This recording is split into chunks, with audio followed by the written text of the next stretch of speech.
KF-21 전투기가 스텔스 소프트웨어 기술을 통해 새로운 도약을 이루며 미국을 비롯한 세계 군사 전문가들이 큰 충격을 받고 있다. 한국이 독자적으로 개발한 전자반도체 시스템이 중국의 방공망을 무력화할 수 있는 수준으로 평가받으며 KF-21이 스텔스 모드로 중국 영공을 비행할 수 있다는 분석이 나오고 있다. 이 기술이 실제로 적용될 경우 KF-21은 4.5세대 전투기를 넘어 스텔스 기능을 갖춘 차세대 전투기로 자리매김할 가능성이 크다. 이번 기술의 핵심은 한국이 개발한 첨단 반도체 기반의 전자전 소프트웨어 시스템이다. 이 시스템은 적의 레이더 신호를 분석하고 이를 교란하거나 회피하는 방식으로 작동한다. 특히 전파 흡수 기술과 신호 변조 기술을 결합하여 적의 방공망에 탐지되지 않고 은밀하게 작전을 수행할 수 있도록 설계되었다. 이를 통해 KF-21은 기존 4.5세대 전투기보다 월등히 높은 생존성을 확보할 수 있게 되었다. 미국 국방부는 이 기술이 한국에서 독자적으로 개발되었다는 점에 주목하며 KF-21이 F-35와 유사한 수준의 전자전 능력을 갖출 가능성이 있다고 평가하고 있다. 실제로 미국과 유럽의 주요 방산 기업들은 스텔스 소프트웨어 기술 개발을 최우선 과제로 삼고 있으며 이 기술을 확보하는 것이 현대 공중전에 있어 필수적인 요소로 자리 잡고 있다. 그러나 한국이 자체 기술력만으로 이러한 첨단 전자전 시스템을 개발했다는 점은 국제 방산업계를 놀라게 하고 있다. 특히 중국의 방공 체계에 대한 분석 결과 KF-21이 스텔스 모드로 운용될 경우 중국의 최신 레이더망을 오해할 가능성이 높은 것으로 나타났다. 중국의 방공 시스템은 러시아의 S-400과 유사한 기술을 사용하고 있지만 한국이 개발한 전자전 소프트웨어는 레이더 주파수를 실시간으로 분석하여 회피 경로를 자동으로 설정할 수 있는 기능을 갖추고 있다. 이 때문에 KF-21이 중국 영공을 스텔스 모드로 비행할 경우 중국군이 이를 탐지하는 것이 사실상 불가능할 수도 있다는 평가가 나오고 있다. 또한 한국이 독자적으로 개발한 반도체 기반의 레이더 회피 기술은 기존 미국이나 유럽의 전투기에서도 찾아보기 어려운 혁신적인 기술로 평가된다. 미국의 F-35가 기체 형상과 특수 코팅을 활용한 물리적 스텔스 기술을 중심으로 개발된 반면 KF-21은 소프트웨어 기반의 전자전 기술을 통해 레이더 회피 능력을 극대화하고 있다는 점에서 차별점을 갖는다. 이로 인해 KF-21은 상대적으로 낮은 개발 비용으로 스텔스 성능을 확보할 수 있을 뿐만 아니라 소프트웨어 업데이트를 통해 지속적으로 성능을 개선할 수 있다는 강점을 지닌다. 이러한 기술 개발 소식이 알려지면서 미국 정부는 긴급 내부 회의를 소집했으며 한국과의 방산 협력을 더욱 강화할 필요가 있다는 의견이 대두되고 있다. 미국의 주요 방산 기업들도 한국의 기술력에 주목하며 공동 개발 및 기술 협력을 위한 논의를 본격화할 가능성이 높아지고 있다. KF-21이 이번 기술을 바탕으로 실전 배치될 경우 한국 공군의 작전 능력은 비약적으로 향상될 것으로 예상된다. 또한 이 기술이 수출용 모델에도 적용될 경우 KF-21은 글로벌 전투기 시장에서 더욱 강력한 경쟁력을 확보하게 될 것이다. 이에 따라 인도네시아, 폴란드, 사우디아라비아 등 KF-21 도입을 고려 중인 국가들도 스텔스 소프트웨어 기술이 적용된 최신 버전의 KF-21에 대한 관심을 더욱 높일 것으로 보인다. 현재 한국방위산업청과 방산기업들은 KF-21의 최종 테스트 및 실전 배치를 앞두고 있으며 이번 기술이 실제 작전에 활용될 경우 한국은 명실상부한 세계 최첨단 전투기 개발국으로 자리매김할 것으로 기대된다. KF-21의 스텔스 소프트웨어 기술이 현대전장의 판도를 어떻게 바꿀지 전 세계가 주목하고 있다. KF-21 보라매는 한국이 개발한 차세대 전투기로 국산 기술력을 바탕으로 제작된 4.5세대 전투기입니다. 뛰어난 성능과 합리적인 가격으로 주목받고 있으며 한국 공군의 주력 전투기로 자리 잡을 예정입니다. 이번 글에서는 KF-21 보라매의 가격과 성능을 자세히 분석해 보겠습니다. KF-21 보라매는 한국이 자체적으로 개발한 첨단 전투기로 해외 전투기 도입 의존도를 낮추고 공군 전력을 강화하기 위해 탄생했습니다. 2001년 KF-X 사업이 시작된 이후 2021년 시제기가 공개되었으며 2022년부터 본격적인 시험 비행이 진행되었습니다. 4.5세대 전투기, 스텔스 기능이 일부 적용된 기체로 완전한 5세대 전투기 F-35보다는 한 단계 낮지만 기존 4세대 전투기 F-16, F-15K보다 우수한 성능을 보유. 국산 기술 적용, 항공전자 장비, AESA 레이더, 무장 시스템 등 국산 부품이 대거 탑재. 다목적 전투기, 공대공 및 공대지 임무 수행이 가능하며 한국의 지형과 작전 환경에 최적화됨. KF-21 보라매는 기존에 도입했던 미국산 전투기 F-16, F-15K와 비교해도 성능 면에서 뒤처지지 않으며 국산 무기 체계를 활용할 수 있다는 장점이 있습니다.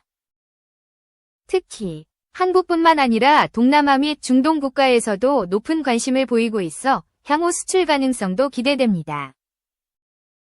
KF-21 보라매는 4.5세대 전투기로 분류되며 현대 공중전에 적합한 성능을 갖추고 있습니다. 주요 성능을 자세히 살펴보겠습니다. KF-21 보라매는 완전한 스텔스 기체는 아니지만 설계 단계에서 RCS, 레이더 반사 면적을 최소화하여 적 레이더 탐지를 어렵게 만들었습니다. 또한 향후 스텔스 기능을 강화할 수 있는 개량형 모델도 개발될 예정입니다. KF-21은 AIM-120 AMRAAM과 같은 중거리 공대공 미사일을 탑재할 수 있으며 공대지 무장으로는 한국형 합동정밀직격탄 KGGB 및 공대지 유도무기를 장착할 수 있습니다. 이를 통해 공중전과 지상공격 모두 수행할 수 있는 다목적 전투기로 운용될 예정입니다. KF-21 보라매는 강력한 엔진 2기를 장착하여 높은 기동성을 확보했습니다. 특히 F-16과 비교했을 때 더 큰 기체 크기에도 불구하고 뛰어난 기동성을 유지할 수 있도록 설계되었습니다. KF-21 보라매는 국산 전투기인 만큼 가격 면에서도 경쟁력을 갖추고 있습니다. F-35와 같은 5세대 전투기에 비해 KF-21은 절반 수준의 가격으로 가성비 면에서 강점을 지니고 있습니다. 또한 국산 전투기이기 때문에 유지보수 비용이 절감되며 부품 수급도 원활하게 이루어질 수 있다는 장점이 있습니다. KF-21 보라매는 동남아, 중동, 남미 등 여러 국가에서 관심을 보이고 있습니다. 특히 5세대 전투기 도입이 어려운 국가들에게는 KF-21이 현실적인 대안이 될 수 있습니다. KF-21 보라매는 한국이 독자적으로 개발한 4.5세대 전투기로 뛰어난 성능과 합리적인 가격으로 주목받고 있습니다. AESA 레이더, 다목적 무장 탑재, 높은 기동성 등 현대 공중전에 적합한 스펙을 갖추고 있으며 가격 또한 해외 전투기에 비해 경쟁력이 있습니다. 앞으로 양산 및 실전 배치가 진행되면 한국 공군의 핵심 전력이 될 것으로 기대됩니다. 2. 하늘을 나는 전투기를 왜 분해한 후 화물 비행기로 실어 나를까? 국내 물류업계 1위인 CJ 대한통운은 최근 경로 최적화 기술과 모듈형 운송 방식을 활용해 방산 물류 분야에서 입지를 강화해 나가고 있다. 3일 업계에 따르면 방산 물류 프로젝트는 전투기와 전차, 전투기 훈련 장비 시뮬레이터 등을 국제 운송하는 것을 의미한다. 높은 안정성과 전문적인 운영 역량이 요구되는 최고 난도 작업 중 하나다. CJ 대한통운은 지난 2022년 영국 국제 에어쇼에 참가하는 공군 블랙 이글스 T-50B 항공기 9대를 운송했고 2023년에는 폴란드로 납품되는 FA-50GF 항공기 12대도 6개월에 걸쳐 운송했다. 지난해 12월부터 올 1월까지는 전투기 훈련 장비 시뮬레이터 2대를 폴란드로 보냈다. 이외에도 헬리콥터, 전차 등 다양한 방산물자의 국내외 운송을 진행했다. 흥미로운 것은 하늘을 날 수 있는 전투기를 굳이 다 분해해서 화물 비행기로 다시 실어 나른다는 부분이다. CJ 대한통운에 따르면 전투기의 경우 해외 수출 시 다양한 방법으로 운송이 이뤄진다. 완성체로 한국에서 목적지 국가까지 파일럿이 조종해가는 경우도 있으나 최근에는 주요 부품을 분해, 화물선이나 화물기로 실어서 운송한다. 예를 들어 2024년 10월 CJ 대한통운은 KAI 전투기 T-50TH를 태국으로 운송한 과정을 공개했는데 당시 완성체가 아닌 분해 조립 운송 방식으로 진행됐다. 직접 동체, 날개, 수직꼬리 날개, 엔진 등 4개 부분으로 분해된 상태에서 운송이 진행됐고 많은 전문 인력이 투입됐다. 당시 과정을 살펴보면 먼저 경남 사천의 KAI 제조 공장에서 차량에 실어 인천공항으로 이동했다. 이후 화물기에 실어 태국으로 날아간 뒤 현지에서 다시 육상 운송 후 도착지에서 조립했다.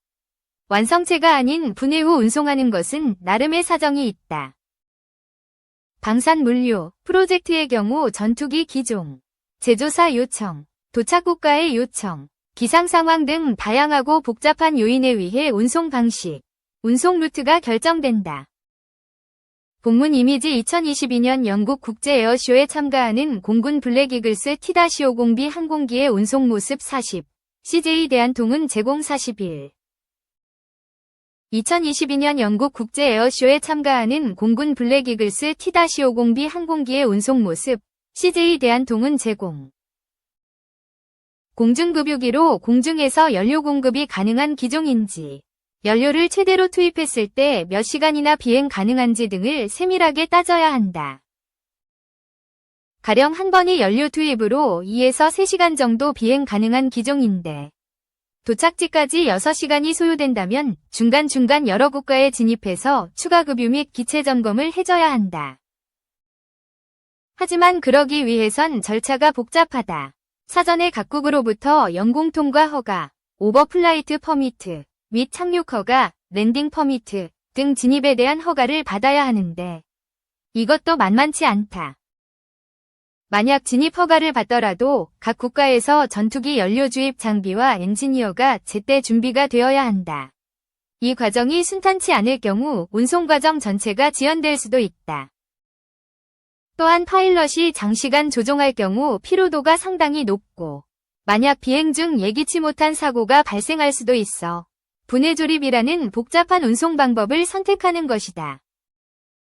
전투기와 같은 방산 물류의 경우 크기와 무게가 상당할 뿐 아니라 부품 파손 시 제조달에 많은 시간이 소요되고 국가 간 신뢰를 잃을 수도 있어 안전성이 가장 중요하다.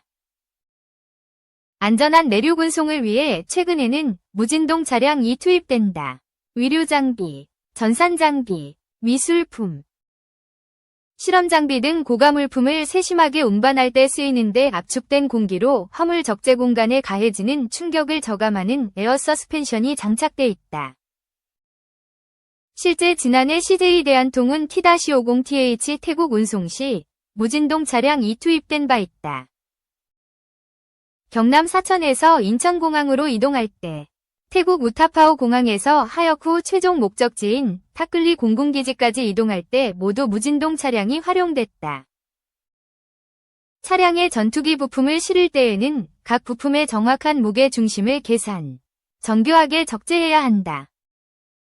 국내 및 현지 차량 이동 속도는 평균 60km, 최대 70km를 넘지 않게 안전하게 운행한다. 방산 물류 운송 과정에서 재미있는 비하인드 스토리도 있었다. 올 초 훈련 장비 시뮬레이터의 폴란드 운송의 경우 CJ 대한통운은 국가별 영공 통과 규정, 보안 요건 등을 고려해 최적의 항공 경로 설계에 공을 들였다. 시뮬레이터의 경우 군사물자로 분류되기 때문에 일부 국가의 영공 통과에 제한이 있었기 때문이다.